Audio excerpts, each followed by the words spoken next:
Accounting एजुम्पशंस के बाद अभी गोइंग कंसर्न को डीप में समझेंगे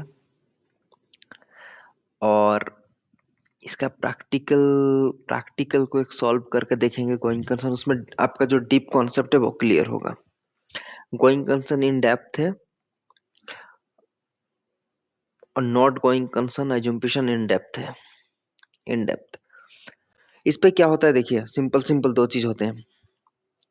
इसका क्वेश्चन आता है जिसमें profit and loss account and balance sheet दिया रहता है और प्रॉफिट एंड लॉस अकाउंट्स के कुछ डिटेल्स दिए रहते हैं, जैसे परचेज, कितना सेल्स हुए, वो सारे, और आपको बनाना पड़ता है वो।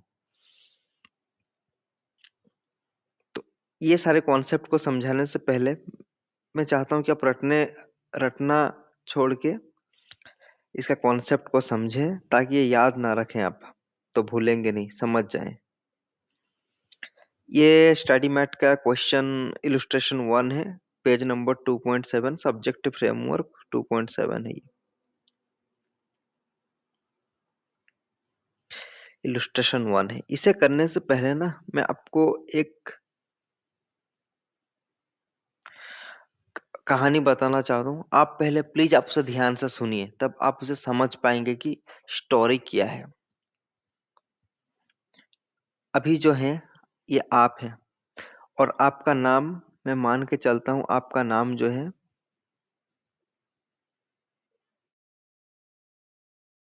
राम है, श्री राम है आपका नाम। आपका एक दुकान है, छोटा सा ठेला है, ठेला। उसमें आप क्या करते हैं मालूम है? जूस बेचते हैं, जूस का दुकान है। क्या क्या जूस आप बेचते हैं मालूम है? ऑरेंज और लेमन शरबत बेचते हैं आप। और ये आपका दुकान कहाँ पे है मालूम है? Located in municipal area.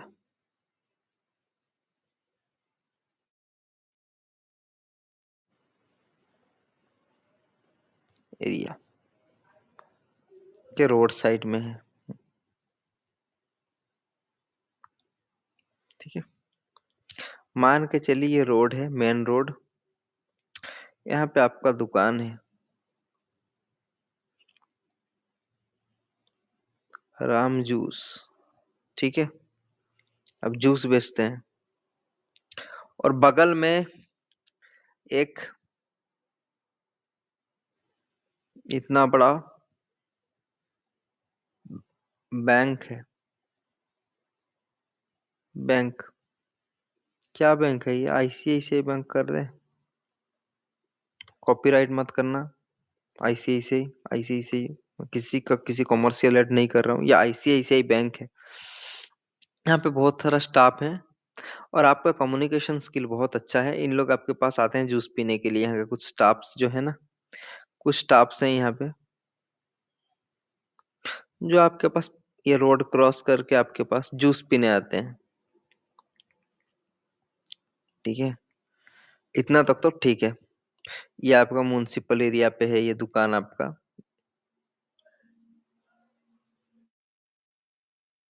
ये जूस शॉप है, ये आपका ऑरेंज का शॉप है, ये ऑरेंज जूस का शॉप है।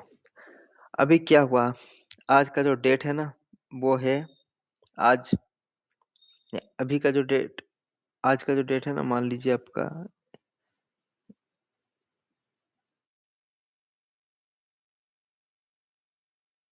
31 मार्च 2024 है। आप क्या सोच लिए ये 2024 से हम कुछ नया खोलेंगे? जूस नहीं, हम अभी एक बहुत बड़ा सा होटल खोलेंगे, दूसरे जगह पे खोलेंगे, ठीक है। आप एक बड़ा सा सोच लिए कि हम पूरा एमबीए चाय वाला जैसा हम कुछ एमबीए जूस वाला बनेंगे, ठीक है। सोच के आप ये दुकान बंद करने वाले हैं, क्लोज करने वाले हैं, मतलब गोइंग कंसर्न का opposite, not going concern, not going concern. Going concern पे नहीं चलेगा आपका दुकान अभी से। नॉट गोइंग कंसर्न, आप बंद करने वाले हैं दुकान को। इस पे मैं लिख दूं थोड़ा सा, कॉन्सेप्ट ऑफ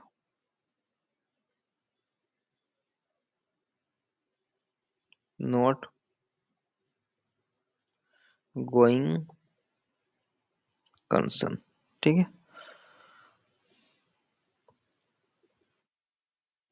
तो आप सोच ले बड़ा करना है और बड़ा, ये तो ये भी बड़ा है, कोई काम छोटा नहीं होता है, पर इससे और बड़ा जाना है। ठीक है, आप नॉट गोइंग कंसर्न है लेकिन ग्रोइंग कंसर्न पे आप काम कर रहे हैं। ठीक है, अभी क्या हुआ, बंद करने वाले हैं आप, और आपके बगल में ना एक छोटा सा जूस दुकान है,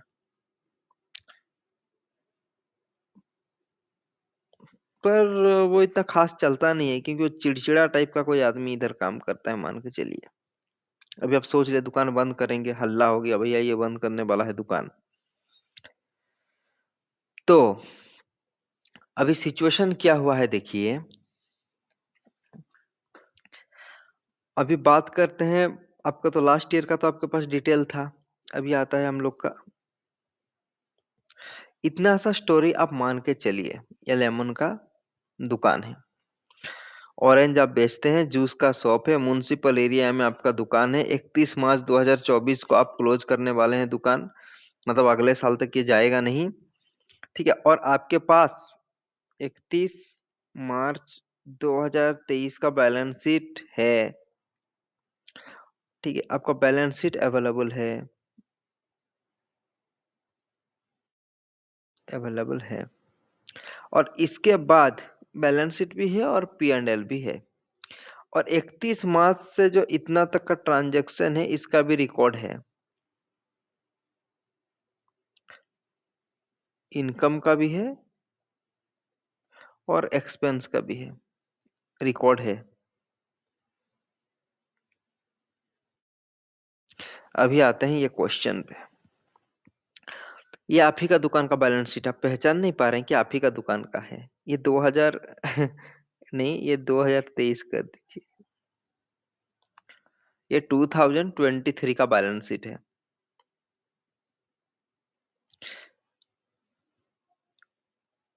और एक चीज है, आपके पास जूस शॉप में ना ऑरेंज तो है, और आप जो जूस बनाते हैं ना इसके लिए ग्राइंडर है, ग्राइंडर है, ग्राइंड से तो पीसेंगे तब जूस निकलेगा। हम्म, ठीक है, प्रॉपर्टी प्लांट इक्विपमेंट जो है ना ये पर ग्राइंडर है,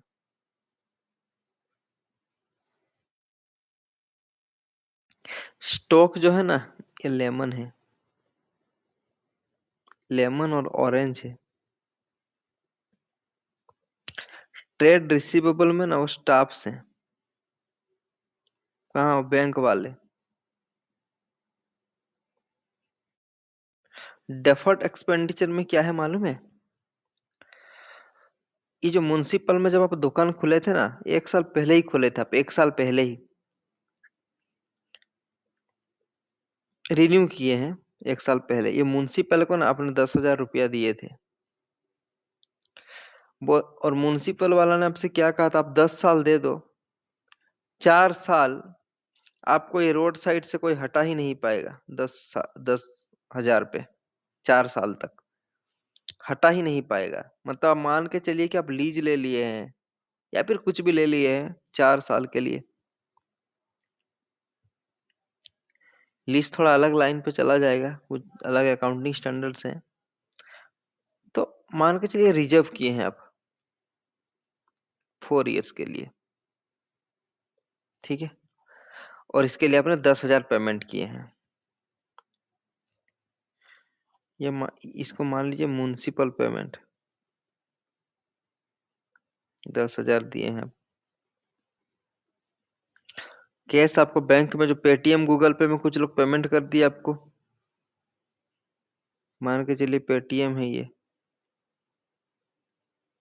या जीपे है, गूगल पे ऐड नहीं कर रहा हूँ मैं, इसमें 5,000 मतलब यहाँ के थ्रू रिसीव हुआ है आपको, 5,000 अभी अकाउंट बैलेंस है, कैश कुछ नहीं है आपका, सारा गूगल पे में आजकल पेमेंट कर रहे हैं, यूपीआई करो। ठीक है, कैपिटल 60,000 दे के आपने ठेला खरीदा था, जो भी खरीदे थे 60,000 पूंजी फंसाए थे, इतना को आपके पास इतना प्रॉफिट रखा, सब कुछ आप पैसा खर्चा करने के बाद 25,000 आपने रख दिए थे। पैसा तो 60,000 सफिशियंट नहीं था आपका, तो 1 लाख का लगभग खर्चा था, फिर भी आप 35,000 का आप लोन ले लिए थे बैंक से। मतलब 60,000 और 30, 90-95 हजार आपका लगभग गया था वहाँ। ट्रेड पेएबल्स, अभी आप जहां से लेमन वेमन खरीदते हैं ना होलसेलर से, वो आपका क्रेडिटर है। वहां से आप लेमन खरीदे हैं, लिख दूं क्या? Lemon orange supplier. यही क्वेश्चन आएगा, अगर आएगा यहाँ से मान के चलिए, फिगर इधर उधर होंगे, यही कॉन्सेप्ट पे आएगा। बस अभी एडिशनल इंफॉर्मेशन इसने कुछ दे दिया आपको।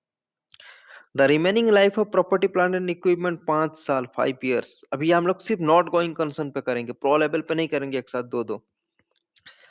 ये जो ग्राइंडर है ना 5 साल यूज कर सकते हैं आराम से, but pattern of the use of asset even the pattern of use of the asset is even। आप हर साल बराबर यूज करते हैं, हर साल आप 5,000 10,000 जूस ग्लास बेचते हैं, उतना ही फ्रूट बनता है। The net realisable value of property plant and equipment 31 March 2024 है ये, 24 है। 60,000। ये 60,000 क्यों हुआ मालूम है? जैसे ही आप दुकान बंद करेंगे ना, ये ना, ये आदमी सुन रहा था, उसको खबर मिल गया कहीं से, बात फैल गया कि ये बगल वाला दुकानदार हट रहा है, और इसे मालूम चल गया ये तो अगले साल ही 65,000 दे के एक ग्राइंडर खरीदा था, और ये अभी दुकान बंद कर रहा है, तो मेरा मोनोपोली इधर चला जाएगा, ज्यादा बढ़ेगा। दुकान, जूस दुकान अगल बगल चगल में है नहीं, ये भी जा रहा है, मेरा काम भी बढ़ेगा, तो जूस ज्यादा बनाना पड़ेगा। देखते हैं, इसको पूछते हैं, ये आया आपके पास चल चल के, राम भैया हम सुने कि आप जूस दुकान बंद कर रहे हैं। इसने कहा हाँ बंद कर रहे हैं।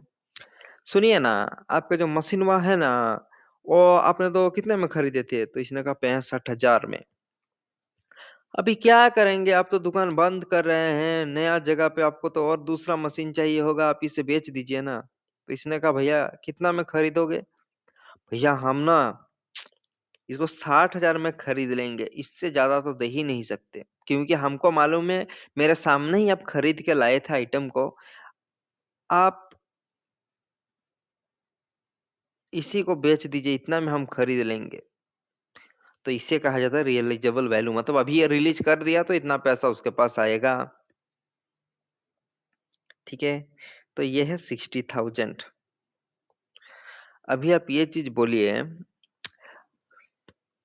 अगर 60,000 आपको मालूम भी चल गया कि बाहर में मैं इसे 60,000 से ज्यादा बेच नहीं सकता, तो आप क्या मानेंगे? आपके पास कितना का संपत्ति है? 60,000 का है ना, तो यहाँ पे आप इसके 60,000 पे ही मानेंगे। ठीक है, इसे आप 60,000 पे ही मानेंगे।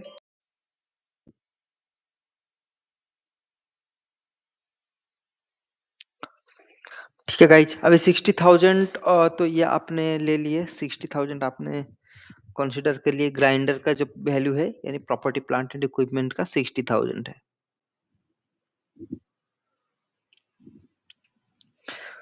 नेक्स्ट, ये हो गया ये point. Next, the traders purchases and sales 2000, ये जो है ना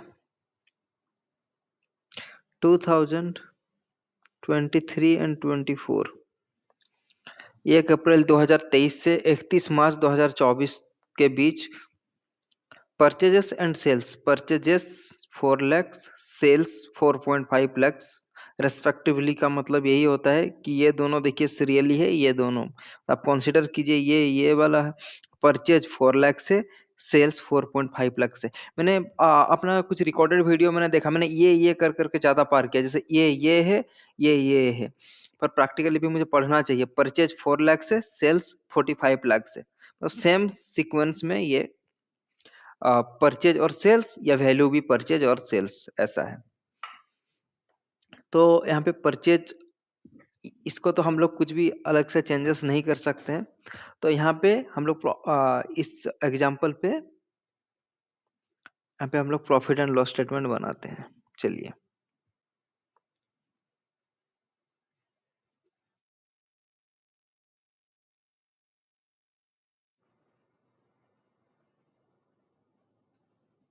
profit and loss account.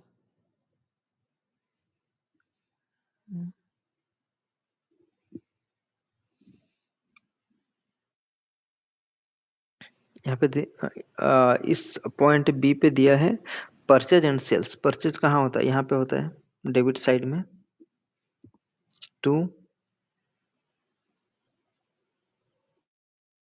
Purchase account. हम लोग सिर्फ नॉट गोइंग कंसर्न को फॉलो कर रहे हैं अभी, नॉट गोइंग कंसर्न को। नॉट गोइंग कंसर्न का कॉन्सेप्ट हम लोग समझ रहे हैं। Purchase account 4 lakhs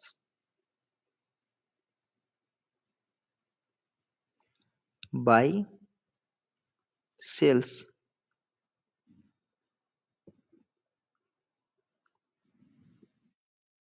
4.5 lakhs।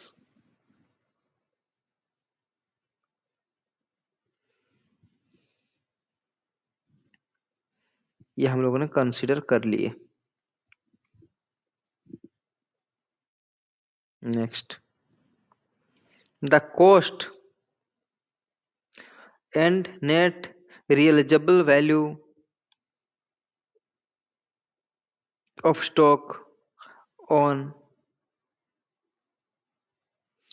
2024 were 32,000 and 42,000।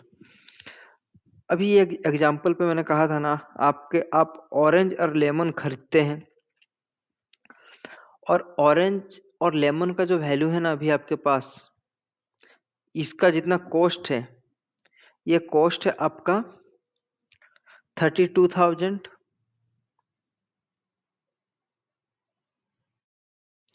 Orange and lemon का जो कॉस्ट है ना आपके पास, कॉस्ट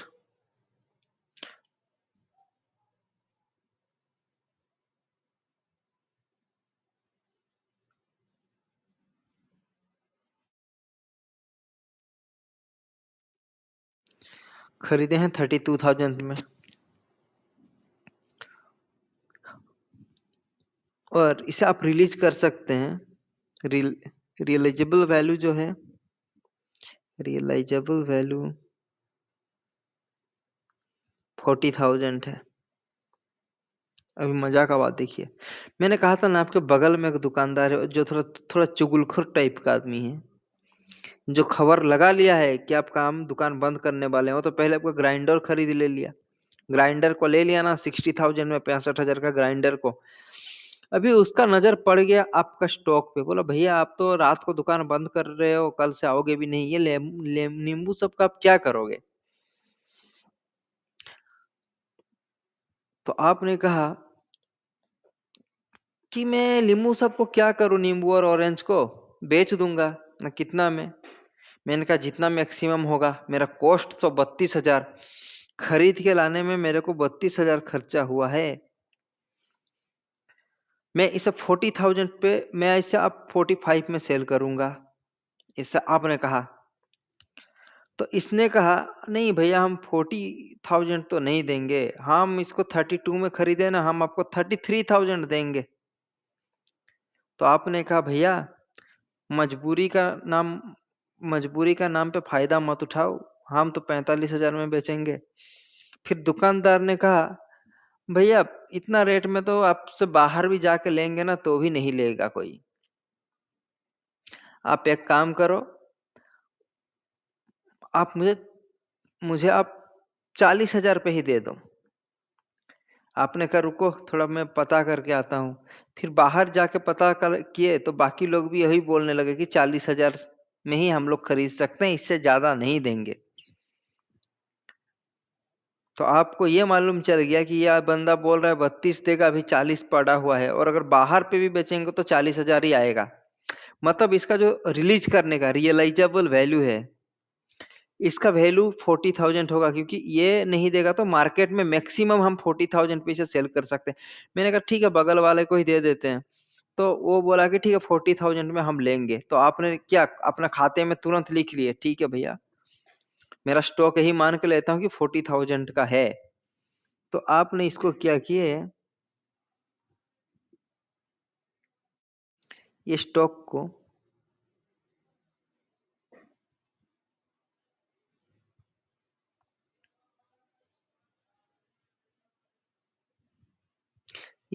को वैल्यू अपने 40,000 ठीक किया।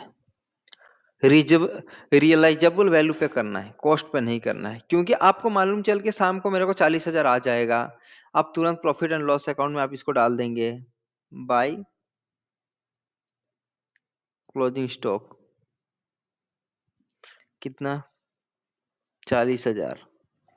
क्योंकि उस टाइम आप 32,000 को तो लिखेंगे नहीं ना, इतना कॉस्ट है, आप लिखेंगे क्योंकि आप शाम को ही बंद करने वाले हो दुकान। 40,000 का बात हो गया कि 40,000 इसका वैल्यू है, ठीक है। अनसर्टेनिटी है नहीं, हम लोग कॉस्ट में क्यों दिखाते हैं, अगर कॉस्ट में इसलिए दिखाते हैं ना, गोइंग कंसर्न पे, गोइंग कंसर्न का कॉन्सेप्ट यहीं पे मैं सिखा देता हूँ।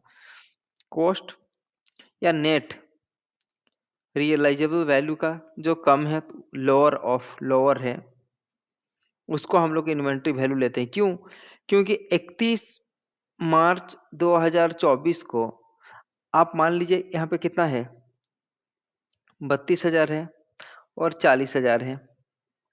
अगर आप इसको यहाँ पे 40 दिखा दिए और अगले साल मान लीजिए 1 अप्रैल को 2024 को इसका वैल्यू 33,000 आ गया, अभी क्या होगा देखिए, अगर क्लोजिंग स्टॉक आप इधर 40 दिखा दिए होंगे इस साल पे, तो इसका प्रॉफिट भी तो उतना बढ़ गया होगा। अभी ये 33,000 हो गया। अभी जो जो फाइनेंशियल स्टेटमेंट का जो यूजर्स हैं, वो तो रिपोर्ट में उसको लगेगा कि ये कंपनी अच्छा प्रॉफिट कमाता है, फिर बाद में देखा कि ये तो 33,000 हो गए। मतलब यहाँ पे क्या है, 7,000 का एक्सेस प्रॉफिट बुक हुआ था पिछले साल, और इसी के हिसाब से आपने आज इन्वेस्ट कर दिए, कल मालूम चला 7,000 का एक्सेस प्रॉफिट ओवर वैल्यूड था, तो इनको क्या हो जाएगा, धोखा हो जाएगा यूजर्स ऑफ फाइनेंशियल स्टेटमेंट वाले को। तो इसीलिए, क्योंकि उसमें अनसर्टेनिटी रहता है कि मालूम नहीं कि कल कितना में सेल होगा, इसलिए कॉस्ट प्राइस जो कम होता है उस पे दिखाया जाता है। पर यहाँ पे तो आपको मालूम ही चल गया 40,000 में माल 100% आइटम सेल होने ही वाला है, 100% 40,000 में सेल होने ही वाला है। तो हम लोग जो वैल्यू हमको मालूम है 100% आएगा, उसको लिखने में क्या प्रॉब्लम है। गोइंग कंसर्न है नहीं, कल तक माल रहेगा नहीं, आज रात को ही सब लिपट जाएगा, तो 40,000 पे ये वैल्यू होगा क्लोजिंग स्टॉक।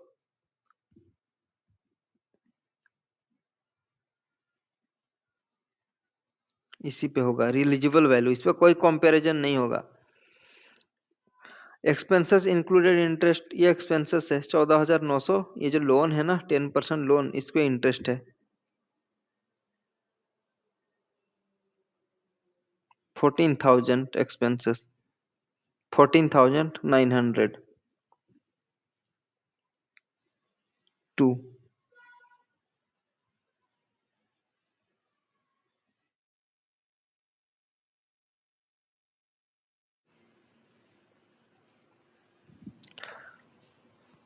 मजा का बात देखिए, इसका वैल्यू साल के स्टार्ट में 65,000 था, पर एंड में 60 हो गया है, तो ये जो डिफरेंस का अमाउंट क्या होता है, डेप्रिसिएशन होता है।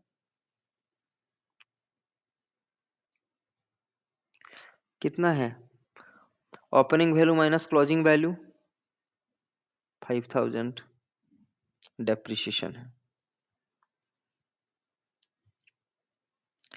Deferred expenditure is amortized equally over 4 years। इसको आपको मैं ऐसी स्टोरी से सुनाता हूँ। आपको याद है, ये जो आपने म्युनिसिपल वाले को, म्युनिसिपैलिटी अथॉरिटी को 10,000 दिए थे और ये 4 साल के लिए ये जगह आपने बुक किए थे, पर अनफॉर्चुनेटली आपका अचानक से एक डेवलप माइंड क्रिएट हुआ और आप छोड़ के जा रहे हैं। तो अभी 10,000 को आप क्या करते, 2,500, 2,500, 2,500, 2,500, मैचिंग कॉन्सेप्ट। रेवेन्यू के अगेंस्ट में ही कॉस्ट को बुक किया जाता है, 4 साल ऐसे रिटर्न ऑफ करते। पर अभी क्या हो रहा है, आप तो तुरंत ही निकल रहे हैं, तो फ्यूचर इकोनॉमिक बेनिफिट आपका इसमें आएगा नहीं। तो एसेट से इसको माइनस ही करना है, क्योंकि ये एक्सपेंस से, ये खर्चा से आपको फ्यूचर में कुछ पैसा जनरेट होने वाला है नहीं, ये सीधा सीधा एक्सपेंस हो जाएंगे। हम लोग पढ़ेंगे आगे एलिमेंट्स ऑफ फाइनेंशियल स्टेटमेंट्स में, तब ये डाउट और क्लियर हो जाएगा। तो इसे पूरा रिटर्न ऑफ करना है, क्योंकि कल तक तो आप रहेंगे नहीं और कॉन्सेप्ट ही नहीं है कि इसको पूरा करने का है। तो इसीलिए क्या करेंगे अभी आप, इसको पूरा 10,000 को ही रिटर्न ऑफ करना होगा।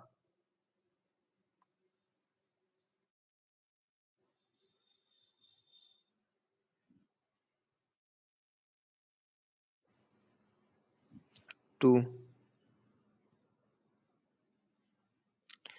डेफर्ड एक्सपेंसेस रिटर्न ऑफ करना ही है आपको उसे।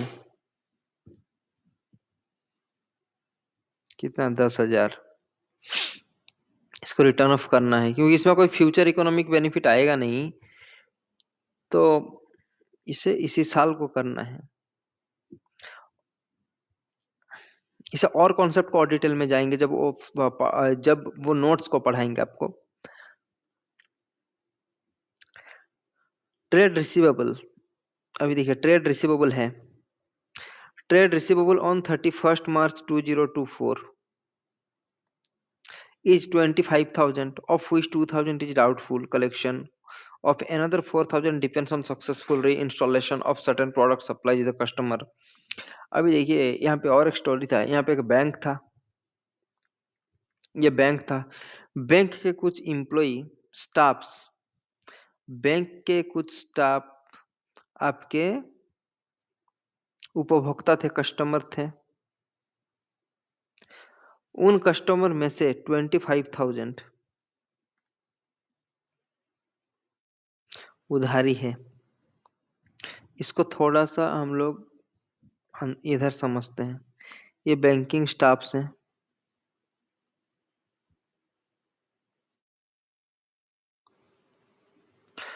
उन्होंने आपके यहाँ पे कितना उधारी रख दिया है, 25,000, 25,000। उसमें से ना दो स्टाफ जो लोन डिपार्टमेंट में काम करते थे उनको बहुत प्रेशर दिया मनी कलेक्शन में, तो उन्होंने दोनों ना वो दोनों काम छोड़ दिए।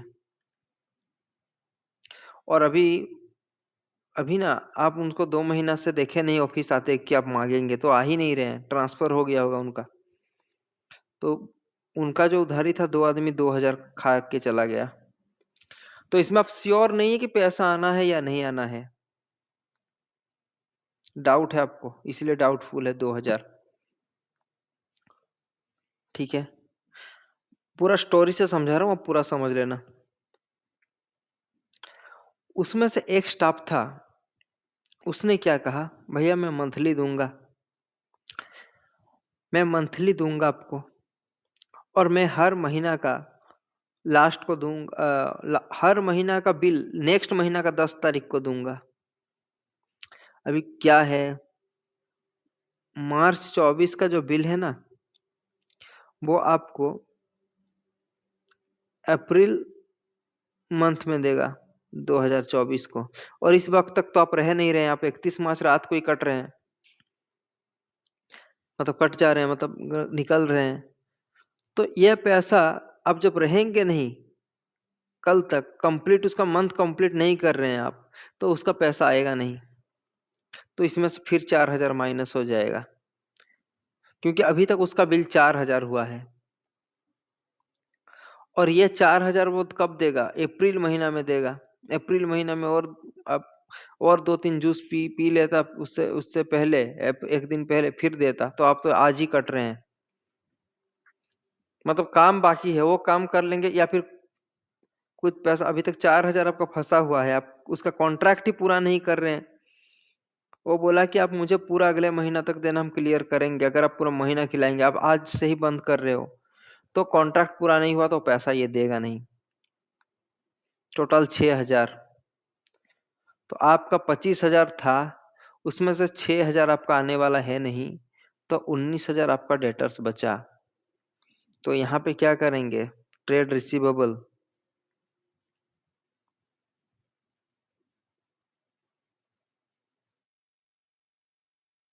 काट के 19,000 इस पे डालना है ट्रेड रिसीवेबल में।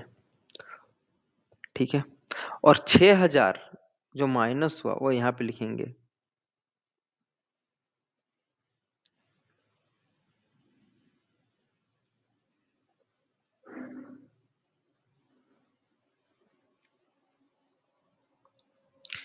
6,000।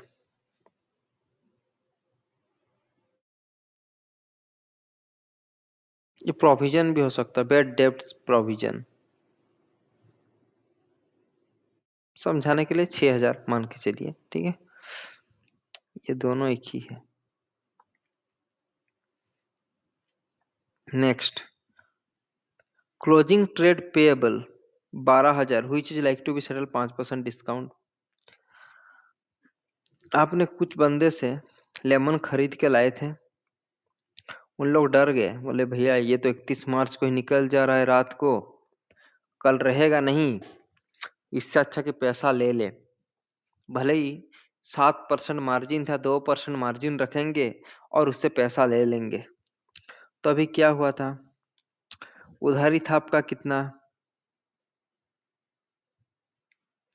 उधारी कितना था, 12,000 का।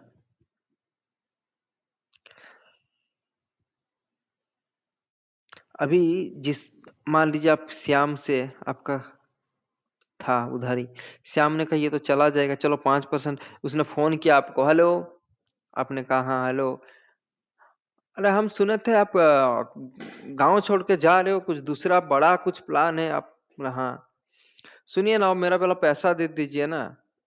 तो आपने कहा भैया ठीक है, कोशिश करते हैं। फिर उसका कन्फ्यूजन है, कोशिश करते हैं, ऐसा बोला, सुनिए ना आप अगर आज रात तक ही क्लियर कर देंगे ना, हम आपको 5% का डिस्काउंट दे देंगे। मैंने कहा अच्छा, ठीक है हम दे देंगे, 5% बचेगा।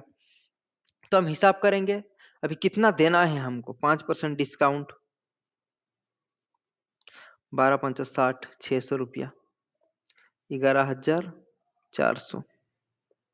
हम लिख दिए 11,400 हमको श्याम को देना है, और ये मेरा प्रॉफिट पे आ गया, अदर इनकम पे आ गया। तो यहाँ पे जो ट्रेड पेएबल है, इसको काट के यहाँ पे कितना लिखना है, 11,400।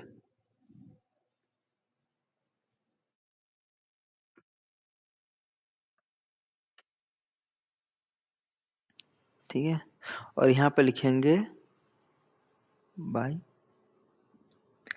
अदर इनकम या डिस्काउंट रिसीव्ड, कितना, 600।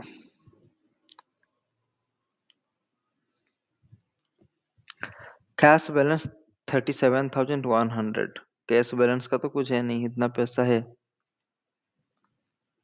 इसको तो हम लोग काट दिए डेफर्ड एक्सपेंडिचर को यहाँ पे। डेफर्ड एक्सपेंडिचर 10,000 को पूरा रिटर्न ऑफ कर दिए, यहाँ पे देखिए, ठीक है।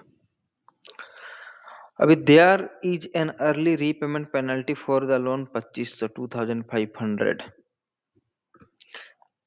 अभी अभी अभी एक दूसरा सा एग्जांपल है, यहीं पे इसने जब दुकान खोला था, तो उन्होंने ना, एक आजकल जो मोबाइल पे जो लोन आ रहे हैं, मान लीजिए एक एक पॉपुलर नाम है क्रेडिट बी, कुछ ऐसा स्पेलिंग है मालूम नहीं, क्रेडिट बी नाम है उसका, जो भी हो, क्रेडिट बी। तो उस पे अगर आप लोन लेते हैं, मान लीजिए 5,000, तो उस पे आपको 2 इंस्टॉलमेंट में चुकाना है, मान लीजिए 2,550, 2,550। तो इस पे आप दे रहे हैं कि 5,100। पर अगर आप पहले ही से क्लोज करना चाहेंगे, इसका एक्चुअल में है नहीं, एग्जांपल के लिए, पहले क्लोज करना चाहेंगे ना, मान लीजिए आप एक बार लिए, नेक्स्ट महीना में 2,500 की जगह पूरा 5,000 देना चाहते हैं, तो उसमें आपको 5,150 देना पड़ेगा, 50 रुपया एक्स्ट्रा। अगर मंथली देते तो 5,100 देते, पर अभी पहले दे रहे ना, तो 5,150, 50 रुपया एक्स्ट्रा देना था।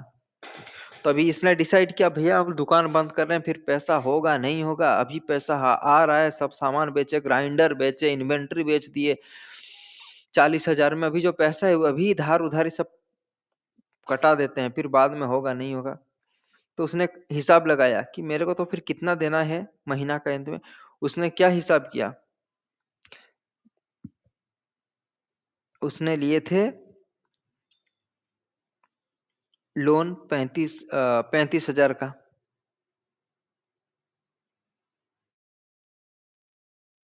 ठीक है, 35,000 का लोन में उनको कुछ पेनल्टी देना है। यहाँ पे नहीं लिखा है कि रीपेमेंट का पेनल्टी, कुछ भी पेनल्टी हो, मान के चलिए कुछ एक्स्ट्रा एक्सपेंसेस जो जुड़ा हुआ है लोन से, कितना है 2500। तो बोले भैया टोटल हमको आज रात तक ये सब हिसाब हो रहा है, आज रात को ही देना है। तो आप कैसे एस्टिमेट करेंगे आज रात को इतना ही देना है, कितना देना है, पूरा इसको क्लोज कर देंगे।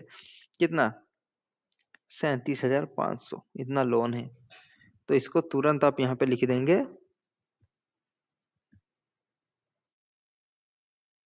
37,500 लोन।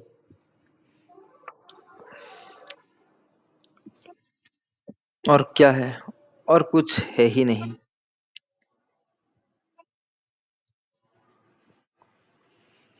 हो गया सब कुछ कंप्लीट। अभी कुछ छोटा छोटा चीज को क्वेश्चन को पढ़ना होता है। प्रॉपर्टी प्लांट का हो गया। स्टॉक, ये कब का स्टॉक है, लास्ट ईयर का स्टॉक है, ये 30,000। तो अभी हम लोग क्या करेंगे, ये 30,000 को, ये क्लोजिंग स्टॉक था तो ये ओपनिंग स्टॉक हो जाएगा। टू ओपनिंग स्टॉक कितना, 30,000।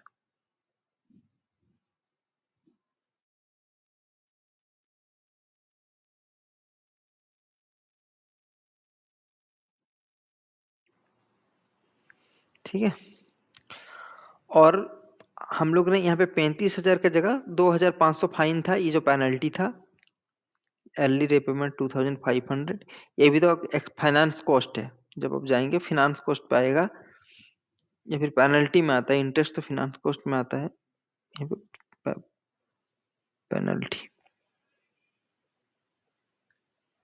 ये भी तो खर्चा है हम लोग का। चलिए अभी देखते हैं कितना होता है इसमें।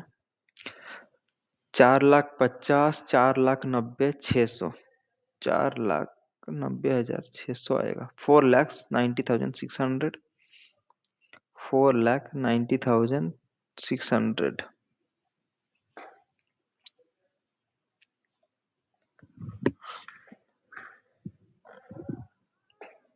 अभी इसको बाकी का हम लोग कैलकुलेट करेंगे।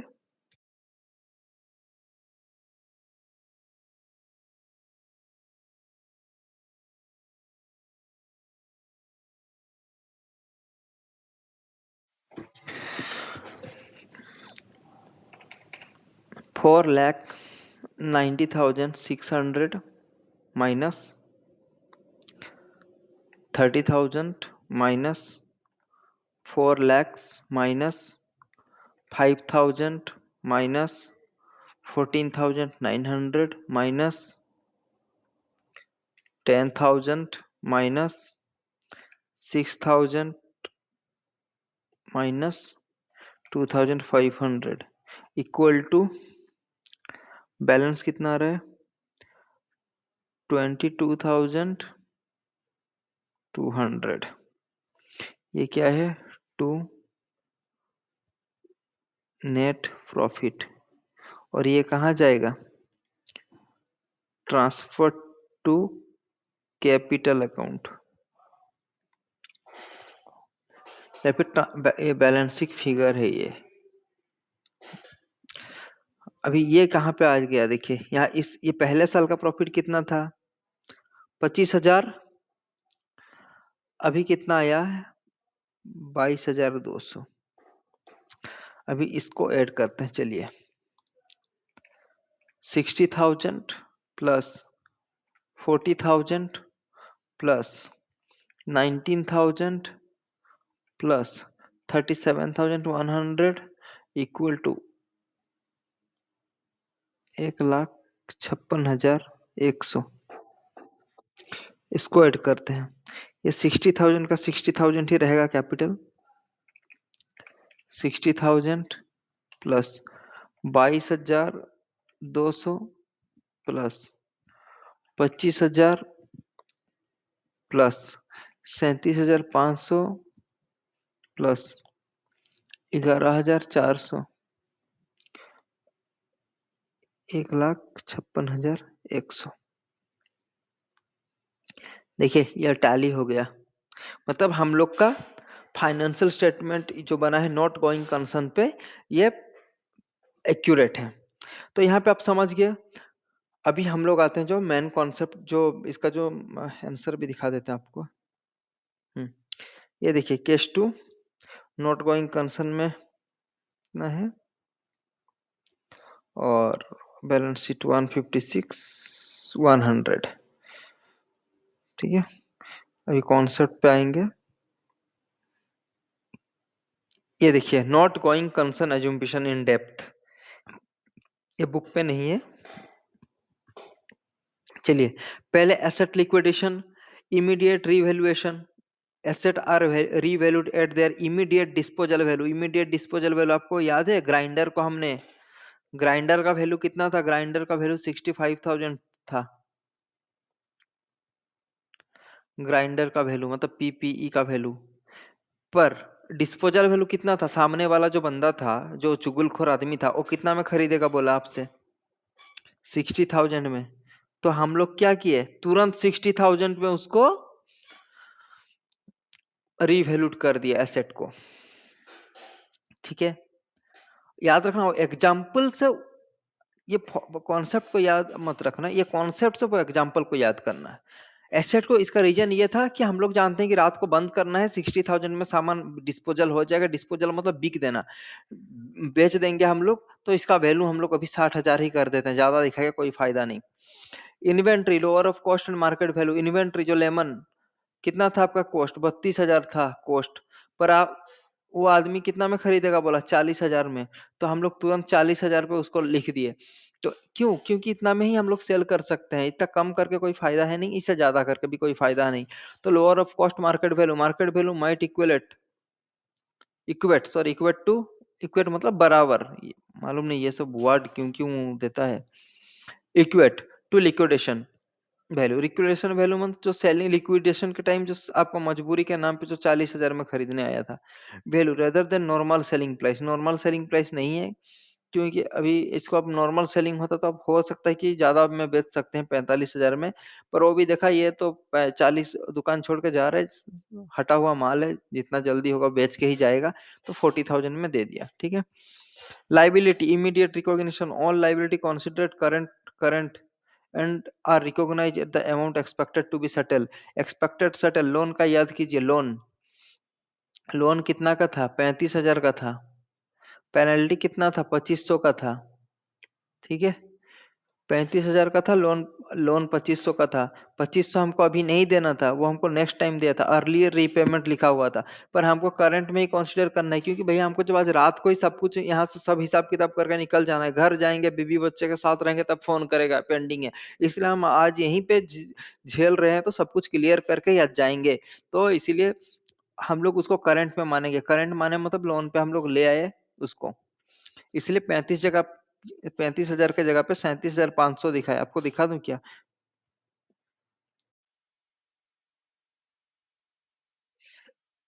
ठीक, यहाँ पे देखिए, अर्लियर रीपेमेंट 2500 का था, 2,500, और यहाँ पे कितना था, 35,000, और हम लोग कितना दिखाए, 37,500, और प्रॉफिट एंड लॉस अकाउंट पे भी ये देखिए 2,500 का पेनल्टी हम लोग ने रिकॉर्ड कर लिए थे, बुक कर लिए थे। ये आउटस्टैंडिंग है, याद रखिएगा, ये आउटस्टैंडिंग है, पर हम लोग को करंट लाइबिलिटी कंसीडर करना है।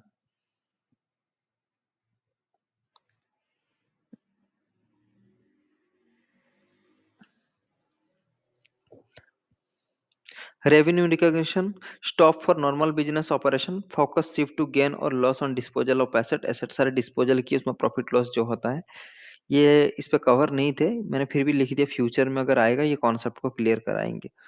Expenses recognition, immediate recognition, all cost associate with closing business. ये म्युनिसिपैलिटी वाला को आपने पैसा दिए थे ना 10,000, याद है, आपने 10,000 पेमेंट किए थे, और ये 4 साल तक चलना था, 2,500 करके, 2,500 करके, पर आपने एक ही साथ सल्टा दिए थे, 10,000 कर दिए थे। तो ऑल कॉस्ट एसोसिएट क्या है, इमीडिएट, आज ही कर लो ये, बाकी जितना था आज, recognition of all cost with closing the business including legal fees, कोई लीगल फीस अगर है, ठीक है। ये क्या है, जो डेफर्ड है ना, जो एडवांस पेमेंट है या फिर जो प्रीपेड एक्सपेंसेस है वही है redundancy payment and lease termination cost. अभी लीज भी आप अगर लिए होंगे, अगर एक्चुअली वो एग्जांपल के लिए मैंने डिफर्ड एक्सपेंसेस को ना आपका लीज टाइप में कन्वर्ट कर दिया था, उसका भी कॉस्ट होता, तो उसको भी जो कैंसिल किया जाता 10 साल के लिए लिए होंगे, यहाँ पे जो दिखाया 4 साल के लिए लिए थे, पर आप 1 साल में छोड़ रहे हैं, तो उसको भी यहाँ पे एक्सपेंस रिकॉर्ड करना था। Financial instrument, reassessment of the fair value of financial instrument considering the impact of the entities financial distress on it's credit standing. ये सभी बॉन्ड्स बॉन्ड्स अगर कोई परचेज किए होंगे, उसका जो वैल्यूएशन है फाइनेंशियल इंस्ट्रूमेंट वही है, उसका भी करंट वैल्यू, अभी जो मार्केट वैल्यू है सेम टाइप इन्वेंट्री टाइप का ही, इसे भी कंसीडर करना है। ये ये नॉट गोइंग कंसर्न एजुम्पशन था।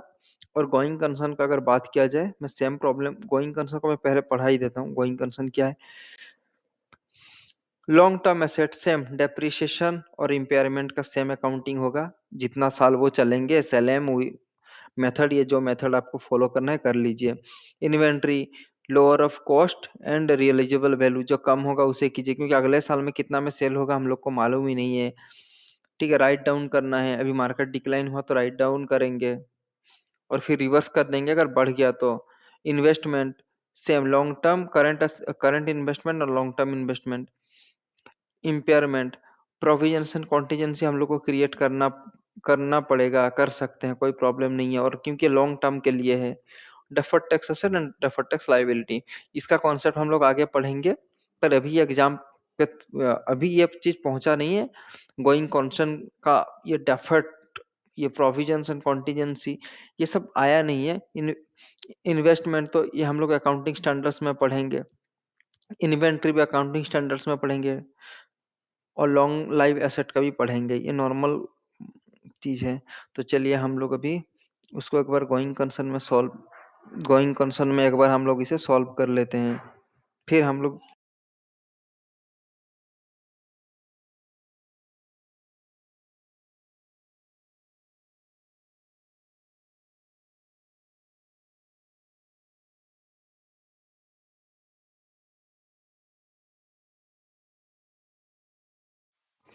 Sorry guys,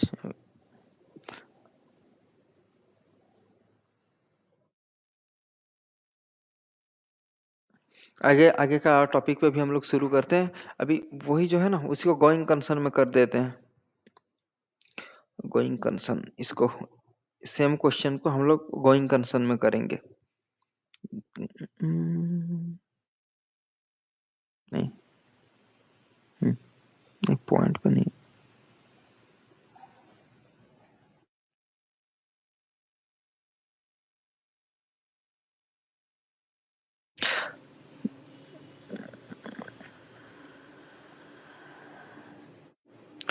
1 minute guys, 1 minute, आपको मालूम है थोड़ा सा आप चाहे तो उसको स्किप कर सकते हो, क्या करेंगे। और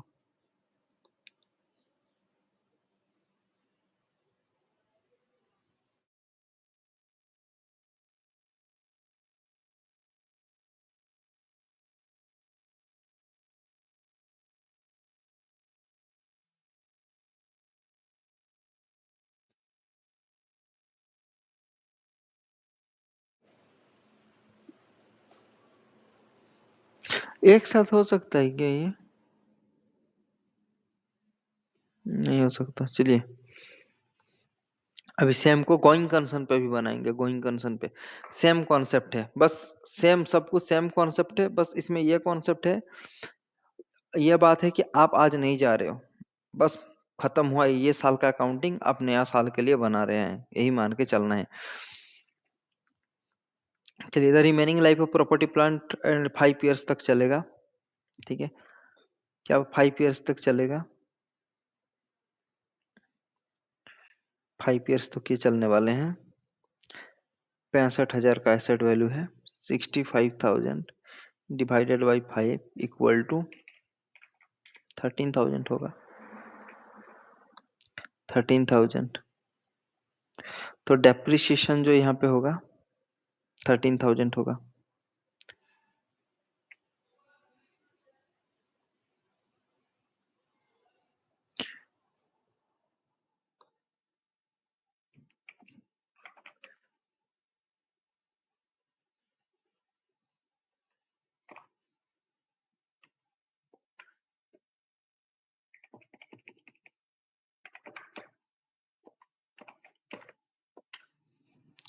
इसका वैल्यू कितना होगा?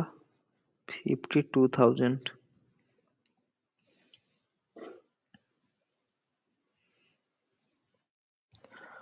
परचेज एंड सेल सेम रहेगा। ओपनिंग स्टॉक क्योंकि एक बार हम लोगों ने कर लिए तो अभी थोड़ा मैं स्पीड से करूंगा। ओपनिंग स्टॉक था 30,000। ये सभी 2 होता है इधर। परचेज हो गया 4 lakhs बाई सेल्स हो गए 4,50,000।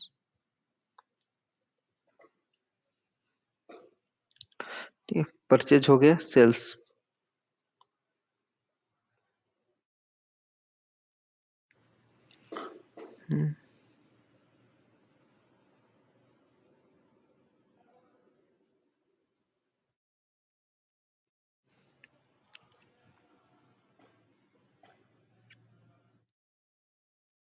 The cost and net realisable value of stock is 32,000, 40,000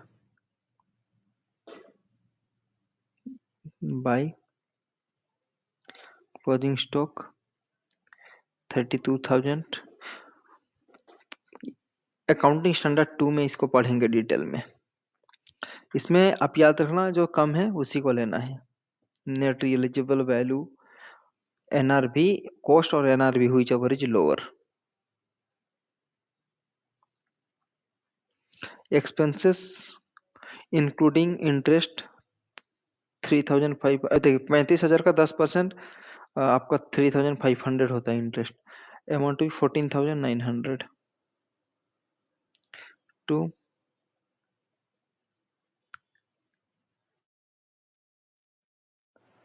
इस पे तो आप कुछ नहीं कर सकते, खर्चा ही है वो। 14,900। Deferred expenditure is amortize equally 4 years। Municipal वाला को आप जैसे ही दिए थे वैसे ही करेंगे। To deferred expenses written of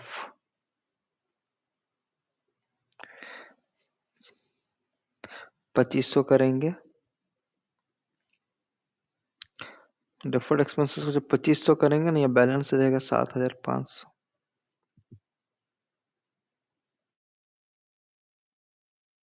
और क्लोजिंग स्टॉक में जो है ना 32,000 था यहाँ पे स्टॉक।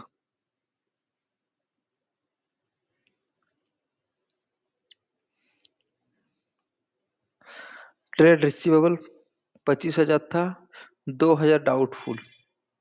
25,000 था, 2,000 डाउटफुल। और इस पे हम लोग का काम आपको याद है, वो कहा था हर महीना का अगले महीना तक मैं क्लियर करा दूंगा। पर आपने रात को ही निकल जा रहे थे, इसीलिए ये आपको आपने बोल दिया था कि आने वाला है नहीं, रात को ही तो हम निकल जा रहे हैं, ये तो अगले महीना देगा इसीलिए। लेकिन अभी आपको मालूम है कल रहेंगे, तो इसीलिए उसका प्रोविजन करने का आपको आवश्यकता नहीं है। तो यहाँ पे 25,000 माइनस 2,000 सिर्फ 23,000 रिसीवेबल जो है ना 23,000 है। और जो प्रोविजन आप बनाएंगे ना, प्रोविजन फॉर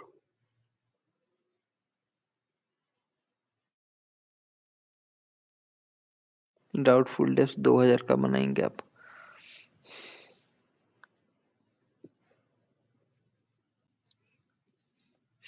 4,000 आपका ये आ जाएगा। Closing trade payable 12,000 which is likely to be settle 5,000। वो तो आप रातों रात निकल रहे थे बोल के 5% में सेटलमेंट करके आप निकल गए। यहाँ पे आप अभी थोड़ी पेमेंट करेंगे, तो 12,000 ही रहेगा ट्रेड पेबल।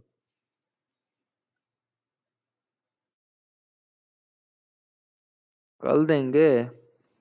मांगते हैं ना पैसा, क्या बोलते हैं हम, कहीं भाग जा रहे हैं क्या पैसा लेके? दे देंगे भैया, कल दे देंगे। 600 रुपया के चक्कर में हम नहीं रहेंगे अभी। There is an early repayment penalty for loan. भैया लोन का पेनल्टी अर्ली है, कब देंगे मालूम नहीं, एग्री हुआ नहीं, उसका कोई भी अकाउंटिंग हम लोग करेंगे ही नहीं। इतना ही है, सब कुछ खत्म खलास। कैश बैलेंस 37,100, ये तो रहना ही है 37,100।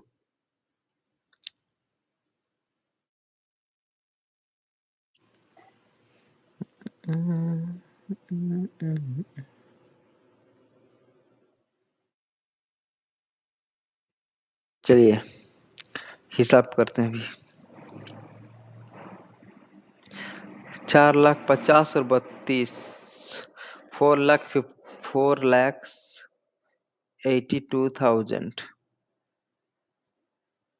ये भी उतना ही होगा। 4,82,000, 4,82,000 minus 30,000 minus 4 lakhs minus 13,000 minus 14,900 minus 2,500 minus 2,000, 19,600।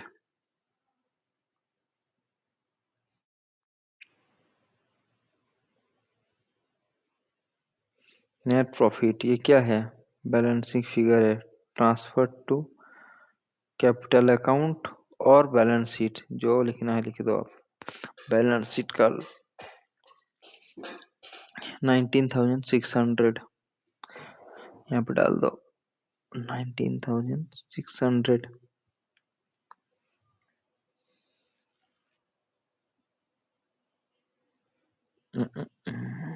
चलिए अभी ऐड किया जाए।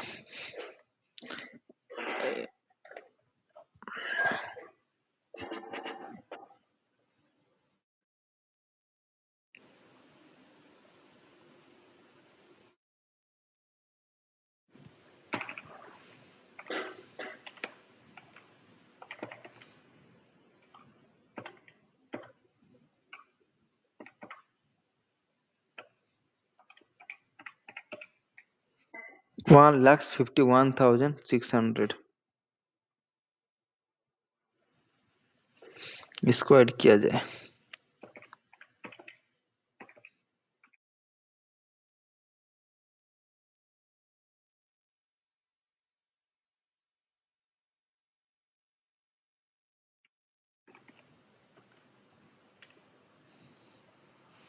1,51,600 करेक्ट है। देखो 60,000 कैपिटल, आज भी कैपिटल है। 19,600 इस साल का प्रॉफिट है। पहले पहले का जो प्रॉफिट था 25,000 था, वो तो ऐड हो जाएगा इस पे। लोन अभी भी 35,000 है और पेएबल 12,000 मैच हो गया। ये हो गया going concern versus not going concern. इसे प्रैक्टिस करेंगे तो और अंडरस्टैंडिंग आएगा। अगर नहीं समझ पा रहे हैं तो आप प्लीज कमेंट बॉक्स पे डाल देना, और अपना ईमेल आईडी। हम ये जो स्लाइड है, कॉन्सेप्चुअल जो स्लाइड है आपका, ये वाला, ये नेट गोइंग इन डेप्थ वाला पर्सन और गोइंग कंसर्न इन डेप्थ वाला, ये दोनों इमेज को वहां पर डाल देंगे। लिंक मेरे पास नहीं आता है, लिंक ऐड करना, गूगल ड्राइव से लिंक करना, और सीखने को कुछ नहीं सीख सकते हैं, पर प्लीज आप रिक्वेस्ट है, या फिर कुछ टेलीग्राम का आइडिया है तो कमेंट बॉक्स में डाल देना कैसे कर सकते हैं। आप तो आप भी थोड़ा एडवाइस दे दो। मैं आज भी स्टूडेंट हूँ, बहुत अच्छा स्टूडेंट हूँ मैं।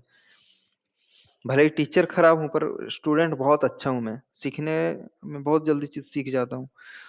फिर आगे ये सारे एक्रूअल अकाउंटिंग सिस्टम्स को पढ़ेंगे, कैश अकाउंटिंग सिस्टम्स, बहुत सारे कॉन्सेप्ट्स हैं। चलिए अभी के लिए ये टॉपिक, यहाँ पे गोइंग कंसर्न एक इम्पोर्टेंट टॉपिक है, और यहाँ से क्वेश्चन आते भी हैं। अगर आप प्रीवियस ईयर्स का क्वेश्चन देखोगे ना, क्वेश्चन बैंक में ये क्वेश्चन आपको मिलेगा। भले फिगर्स चेंज होंगे पर जो हम लोग सॉल्व किए वो आता ही है। Thank you.